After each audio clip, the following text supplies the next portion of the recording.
구원해준 나의 천사 나의 세상 난 이상 새 고향이 널 만나러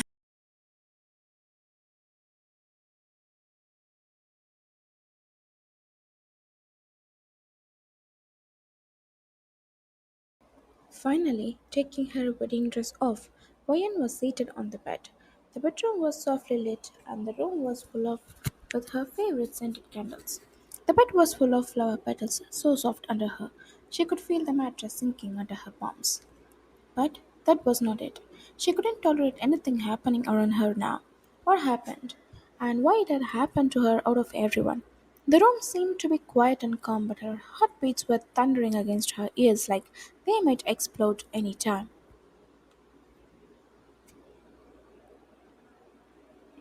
Since she said I do, the lie she had said herself, nothing seemed to be worth around her. She cannot say no to her parents, and now all she could do is curse herself for what she did to herself.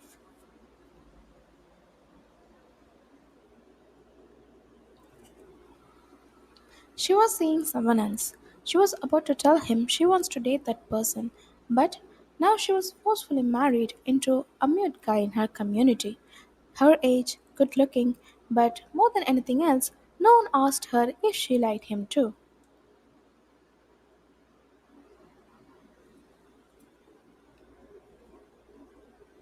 Thinking the bad decision she thought she had taken herself, hot tears streaked her cheeks now.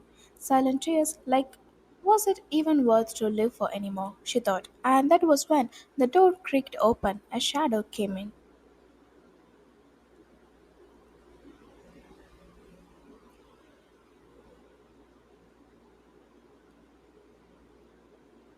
Jimin, silent, full of calm, but she didn't seem to hear his thundering thought too.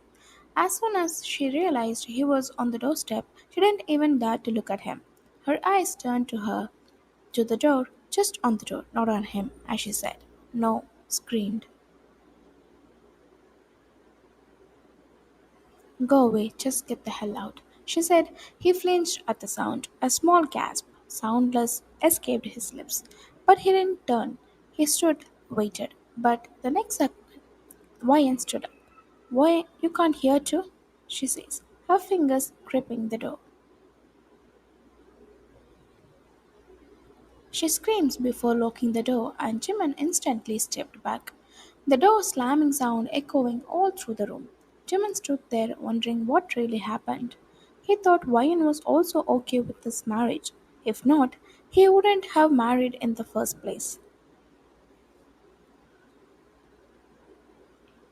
But seeing her reaction, he couldn't help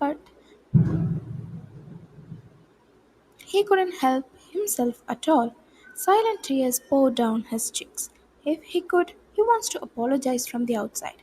But with his muteness, he couldn't even do that. He apologized with his sign language on the door, hoping she could see it.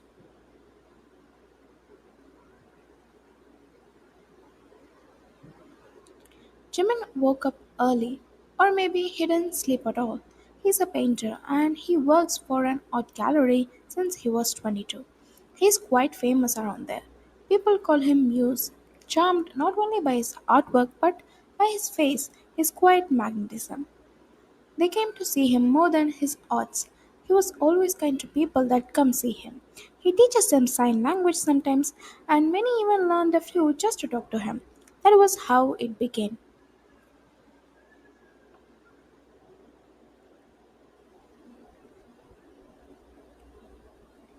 When he was in his staff room, he saw Wyan in his gallery. She was looking at his work.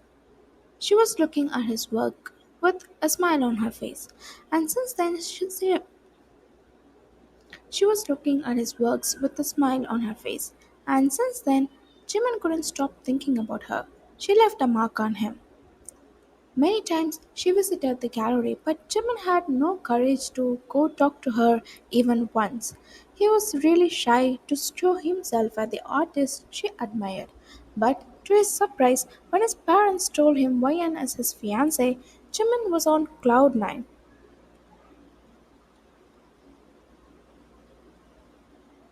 He wanted to talk to her before the marriage, but he wasn't allowed to. Jimin didn't push himself further, but after all this, he now realized Wyan has zero interest in this wedding. His huge mistake was not talking to her beforehand.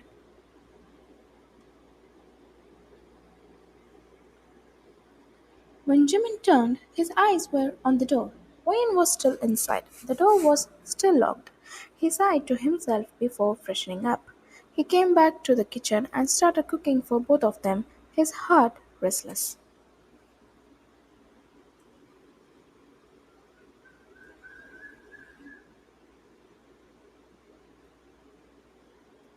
Until then, he waited for her, but no sign. He sat on the couch for some time, wondering if she would show up, but she didn't. Quietly, he left a note on the door before he left for work.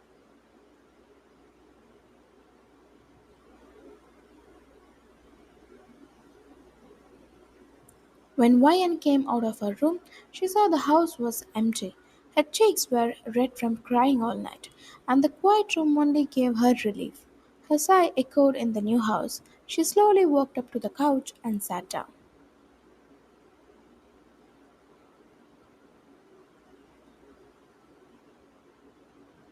Her life turned upside down for her. She hated everything now. But now, she can't change anything, can she? She sighed before getting up to go to her work, and her eyes fell on a sticker on the door.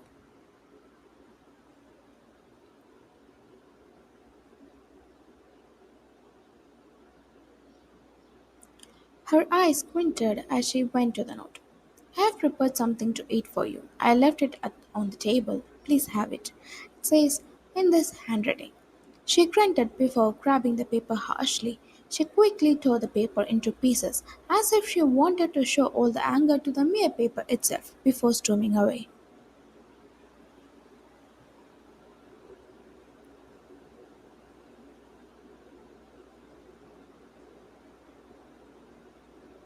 When Jimin came back home, the room was still, like everything was untouched. It was so quiet, his footsteps were light. His eyes fell on the crumpled paper on the floor. He picked it up and saw the same note he had left in the morning.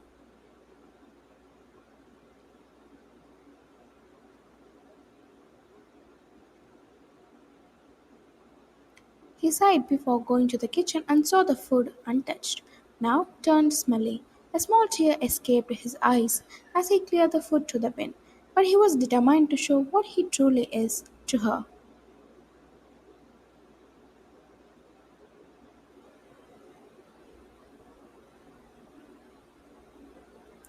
After a couple of hours, Wyan came home and Jimin was seated on the couch. As soon as he saw her, he got up. But she didn't meet his eyes at all as she quickly went to her room, shutting the door behind her.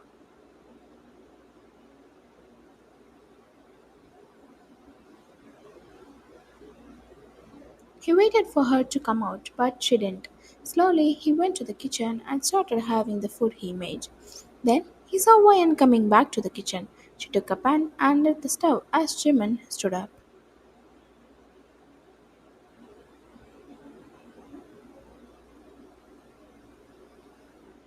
He walked to her and gently tapped her shoulder. She flinched as she turned back to him like his touch disgusted her. He noticed it too, but he didn't show it on his face. He simply pointed to the food on the table for her.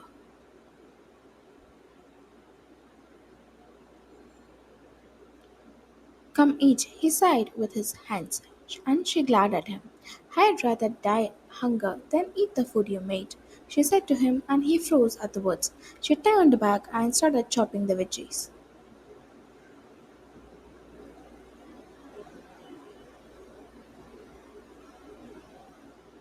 He stood there for a while like she didn't really mean it, waiting for her to turn around, saying she was just kidding. But no, she meant it. He lowered his head as he walked back to his plate and resumed eating, but he couldn't.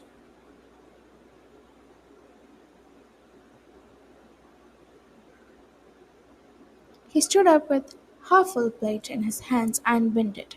He went back to the couch and lay down on it, trying to find sleep tonight, though he knew it wouldn't come easily.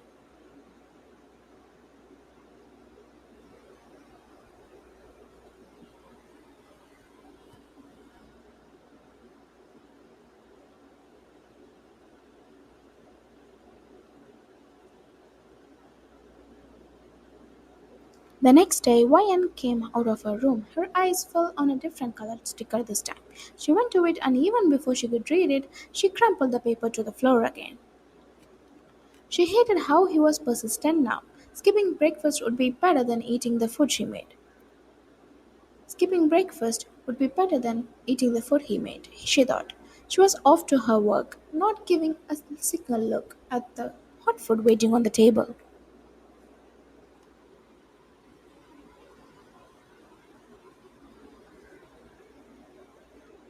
When Jimin returned from work, his eyes fell on the floor. He felt like his heart was lying there, crumpled with the paper. He picked it up slowly with trembling hands, wondering what he was supposed to do now.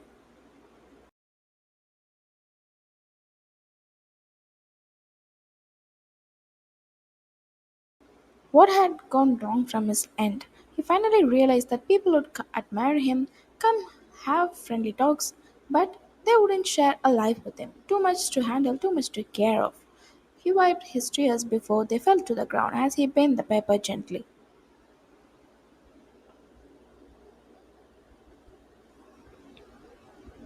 Wyan came to the art gallery she visited every weekend. This time she was alone, looking at the paintings with a small smile. Like nothing was affecting her now. Like her life was chill.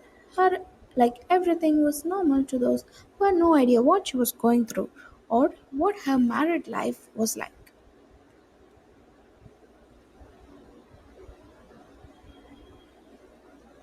Her eyes fell on a newly painted canvas. It was beautiful, a metaphor of a lady's face, her wings cut off and scattered across the floor. Fire falling out of her eyes like tears. Waya stood there for minutes looking at the art like she was the person inside the canvas. Jimin came out of the staff room and saw Wyan standing in front of his canvas. He quickly hid himself before he used to hide because he was too shy to show himself.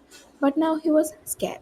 Scared she might show her anger to him in front of everyone, to the people he worked with, to the customers he talked to. So he hid it. But God had other plans.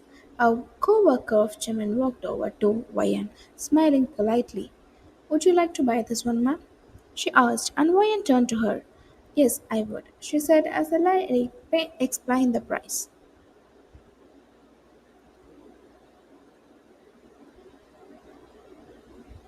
Never seen this artist though, Wyan chuckled as she walked toward the counter to pay for the artwork.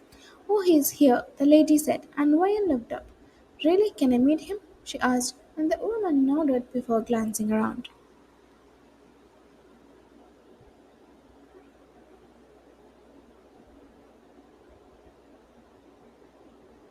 Jimin was about to go back to the staff room, but his name was called by the lady. Wyan instantly turned around at the sound. She saw Jimin, who was now frozen with wide eyes.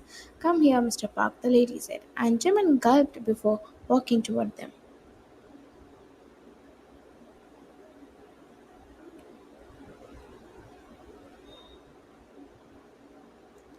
The lady excused herself, going to another customer who was asking a question. Wyan, in disbelief and shock, looked at Jimin. He lowered his head, not daring to meet her eyes. Wyan kept the card bag in her bag, her heels turning away as she walked out of the gallery.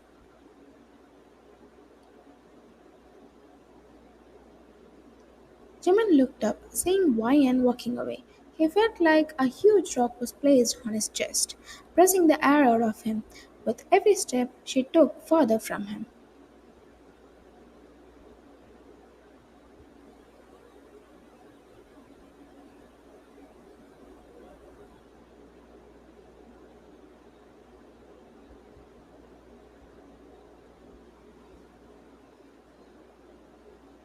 Skipping breakfast fell into her everyday routine.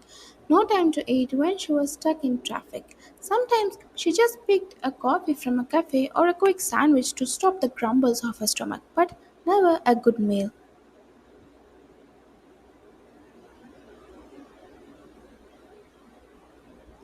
But skipping breakfast meant skipping the medicines as well.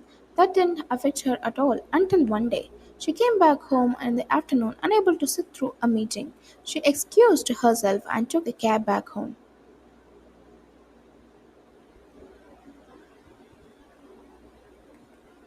Her dizziness was heavy and she barely managed as she reached home. Her legs carried her to the couch, where she lay down at once. She promised herself she would get up later and eat something for herself.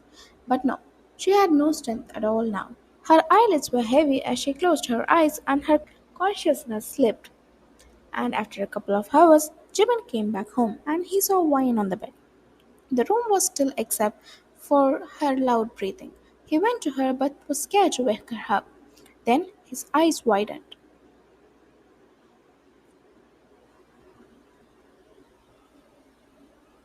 She was sweating badly. He slightly touched her forehead to check, and it was burning. His eyes widened more. He was losing himself now. He looked around in panic, his eyes burning, tears slipping at her, seeing her like this.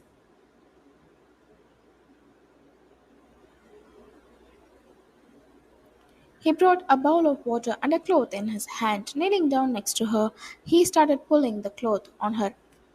He started putting the cloth on her forehead and hands, trying to cool her down, but he couldn't calm himself.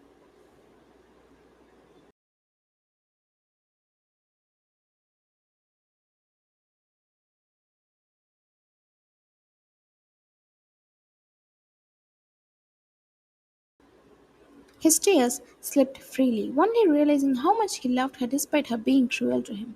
He wanted to see her healthy and well. That was all he needed now. His heart pleaded for her to stay. Wyan opened her eyes, her eyelids fluttering. She saw him, Jimin, dabbing her body with a towel, and she noticed the tears in his eyes. Her own eyes squinted, but she had no strength as she closed again.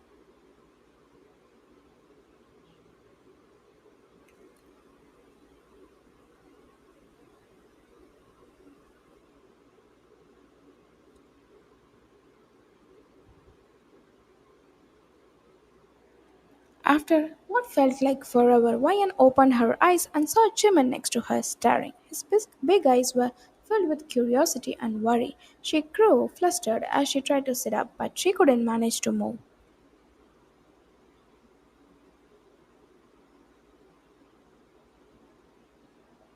Jimin shook his head and he tried to push her back, but his hands stayed inches away from her, not touching her, only motioning for her to lay back.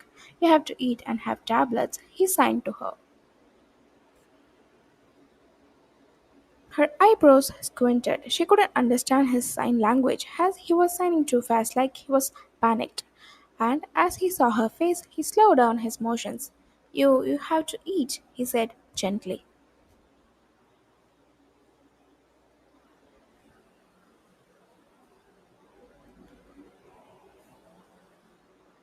She shook her head, even though she had no strength at all. I'm not eating anything you made, she said, protesting with what little energy she had left. I know, he signed, and she squinted again in confusion.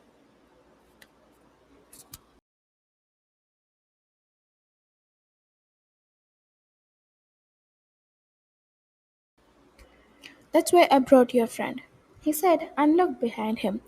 Wyan wondered what he was talking about. She looked past him and her eyes widened at the sight. Her friend, the man she had been seeing before her wedding.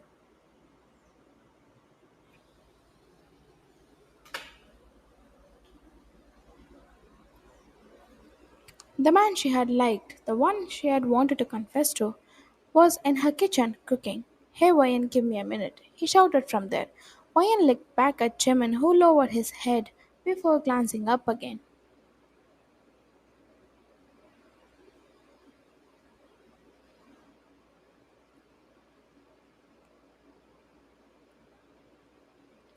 Please have tablets, he said before getting up and sitting in the farthest corner. And Wyan, who always tried not to look at Jimin, now couldn't stop herself from watching him. Something in her chest shifted with every glance.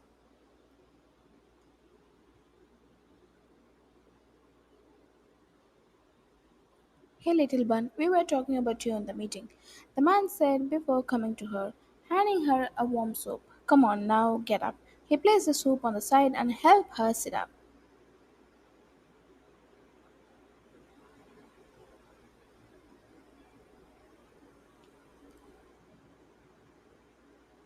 Wyan looked past his shoulders and saw Jimin lowering his head, pretending like his fingers were the most interesting thing in the world.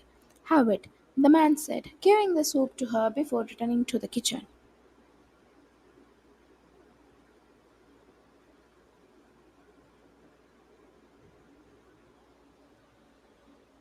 But she had no strength to hold the bowl.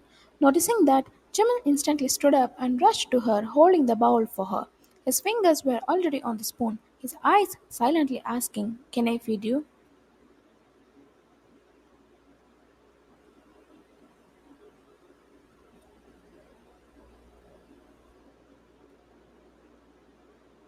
Before she could answer, the man came back and looked at them.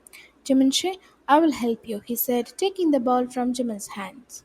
Jimin's lips parted as he looked up at Wyan, his heart breaking inside quietly.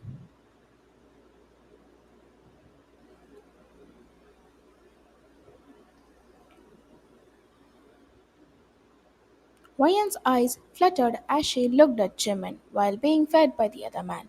Jimin sat back in the same place, his gaze drifting everywhere but them, the heaviness in his chest swelling with every spoonful she took.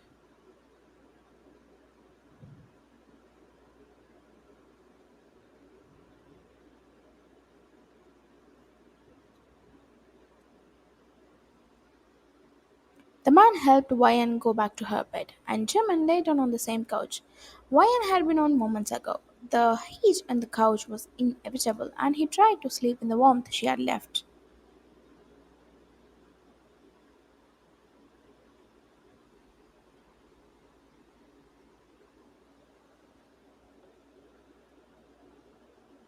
Ryan woke up the next morning, her body feeling light, her head slightly heavy. But before she could move, Jimin was already knocking on the door. Before she coming in, his foot laid against the floor. "Are you okay?" he signed, looking at her.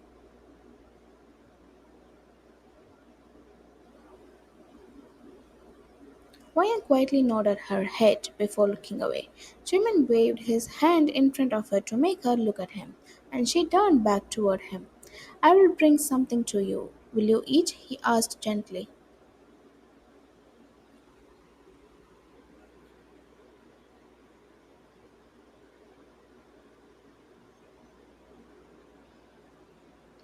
Wyan couldn't understand at first, but he signed again. She looked at him and not really knowing what to say.